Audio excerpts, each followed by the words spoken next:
One of the biggest problems was, what do we do with all the nets that were recovered? There was a lot of net that was being stored at my house. Again, 650 kilograms of nets is no joke. That's almost a ton, and we'll cross that mark very soon.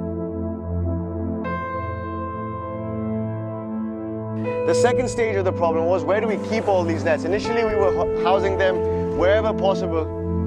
You know, at my house, at Asif's house. Asif is our field supervisor and our liaison at the village itself. He works with the Olive Ridley project, and he's a great asset on the field. What we're trying to do now is we're building this shelter. We're building this storage shelter out of plastic waste, i.e. plastic bottles. And we can use this shelter to store the nets, getting the local skilled individuals together to make any kind of products that they can out of raw materials sourced from the village itself.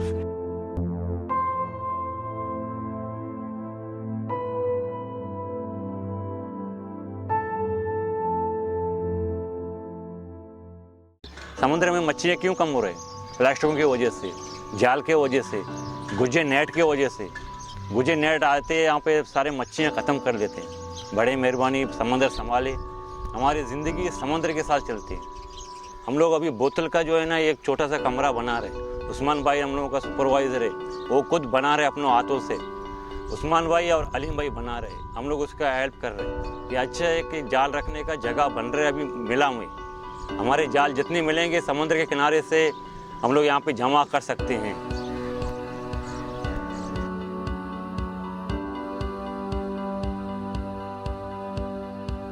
I got this idea when after the earthquake and the tsunami in the Pacific Ocean. A number of people were building shelters using plastic bottles as a construction material. So it's the same principle that we're using here.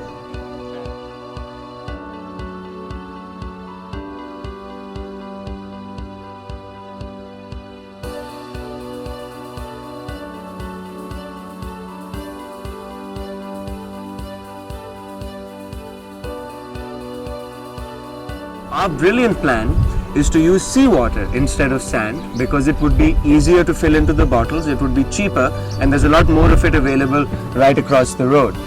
So what we've done is we filled this section of wall all with seawater, and we're doing a load test on it. So we've loaded about 80 kilograms in rock on it. We're going to leave it over here for 24 hours just to make sure that the idea is sound. Since we know that water is incompressible, this should work perfectly fine, and it should be stronger, lighter and better insulated than the sand.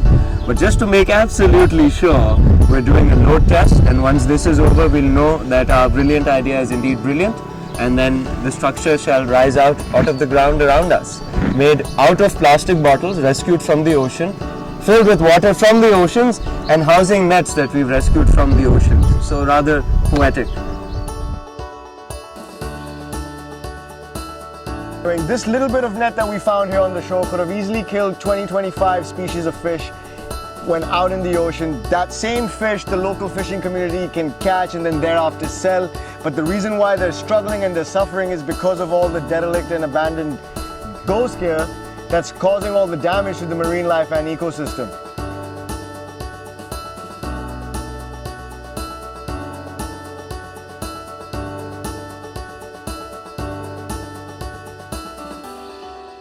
It's almost come to an end.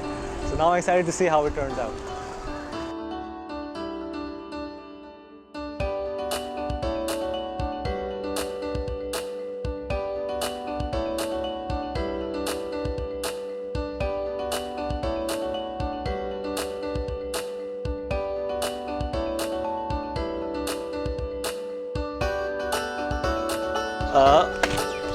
So you can see it's not budging at all. There's nothing. So I'm pretty certain it's going to withstand.